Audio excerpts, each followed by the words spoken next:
Galera, seguinte, muita gente nos pergunta a respeito dos contratos de exclusividade, a Remax chama de contrato de representação hoje em dia, o termo de exclusividade, contrato de gestão, ou inclusive quando não lida-se com contrato de exclusividade, mas sim com uma captação aberta, que eu não recomendo, mas enfim, aí a gente está falando de um termo de autorização para venda, ou enfim, a galera pergunta muito sobre, mas vocês não exigem que o cônjuge ou companheiro do proprietário também assine esse instrumento junto?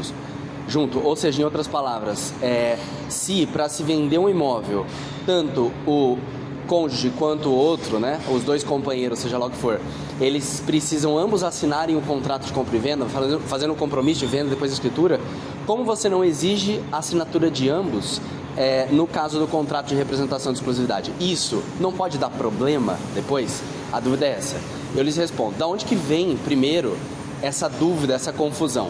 Vem basicamente do artigo 1647 do Código Civil, 1647. O inciso primeiro fala sobre uma expressão engraçada no direito que é outorga uxória, ou a vênia conjugal. Ele diz que para alienação ou oneração de bens imóveis é exigido que o cônjuge e o companheiro preste anuência ou assine juntos. Em outras palavras, se eu sou casado, eu não posso vender um imóvel ou onerar ele, né? Fazer uma alienação fiduciária, uma hipoteca, enfim, sem anuência, sem que o meu companheiro, a minha cônjuge, assinem juntos. Daí, os corretores e as imobiliárias acabam entendendo que quando se assina um contrato de exclusividade, um termo de representação com o proprietário, também fica, por consequência desse artigo, vamos dizer, exigido que ambos os cônjuges ou todos os coproprietários assinem juntos. O que precisa ficar entendido é que o contrato de representação, ele é um contrato de prestação de serviço, ele não é um contrato de alienação do imóvel, ele não é nenhuma promessa de alienação do imóvel, nenhuma opção de venda, nem nada do tipo. É um instrumento através do qual existe uma relação sinalagmática, outra palavra engraçada, né? Mas uma troca de compromissos que são assumidos, de um lado, pelo corretor ou imobiliária, e de outro, por um contratante, dizendo, olha, eu me comprometo a trabalhar em cima do seu imóvel, a executar uma gestão de marketing em cima dele na tentativa de vendê-lo, à medida que você, de seu lado, se compromete em não ficar espalhando esse imóvel através de qualquer corretor e se compromete em deixar que eu faça perante o mercado, outros corretores, imobiliárias e potenciais compradores, a sua representação. Isso é um contrato de prestação de serviços.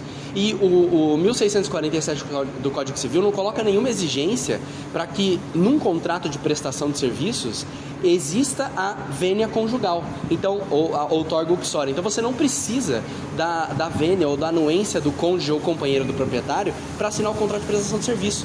Isso não protege mais e nem menos o corretor, a imobiliária, isso não faz sentido. Geralmente, para ser sincero, isso acaba criando uma burocracia para se assinar aquele instrumento ali, que mais engargala e atrapalha o processo de captação do imóvel, que não deixa de ser bom por causa disso, do que ajuda em qualquer sentido. Veja, eu não recomendo que você busque a assinatura do cônjuge, companheiro, em nenhum dos casos. Não é bem assim. Primeiro, quando você deve, na minha opinião, buscar isso? Quando você sente que não ter desde já a assinatura de ambos pode te causar um problema mais do ponto de vista comercial do que outra coisa. Exemplo, você tem um casal que, por exemplo, está se divorciando e por conta daquele divórcio decidiram colocar o imóvel à venda. Você vai assinar um contrato de uma autorização para a publicação desse imóvel, um contrato de representação exclusiva, enfim, com um dos cônjuges, com o marido, por exemplo. E você está vendo ali naquela relação de um ex-casal que está dando confusão. Um quer muito vender por um determinado valor, outro não quer tanto e está colocando um monte de problema, um monte de empecilho.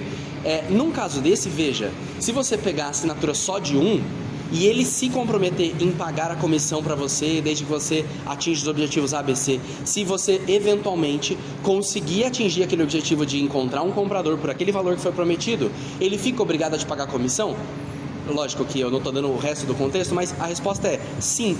Mas o que você quer com o contrato de representação não é só a proteção do seu direito de perceber a comissão, mas é também ter certeza de que comercialmente e do ponto de vista relacional, você não está prometendo coisas e se comprometendo junto ao mercado demandante, ou seja, os compradores, com coisas que depois você não vai conseguir cumprir. Então, numa situação dessa, você conseguiria exigir a comissão, eventualmente, né, do ex-marido aí? Até conseguiria, só que você vai se colocar numa situação bastante desconfortável com o comprador, porque na hora H, eventualmente, a ex-mulher, entre aspas, disse: não, eu não assinei nada, não vou vender agora, etc. Então veja, é mais uma decisão do ponto de vista comercial estratégico do que uma proteção jurídico-documental de fato. Entendam que o contrato, mesmo que assinado por todos os coproprietários, anuído por seus cônjuges, etc., não obriga, eu estou falando do contrato de prestação de serviço, tá? Ele não obriga a pessoa a depois vender o imóvel. E aquilo não é uma pré-alienação. Você não pode obrigar a pessoa a vender o imóvel só porque ele assinou o contrato.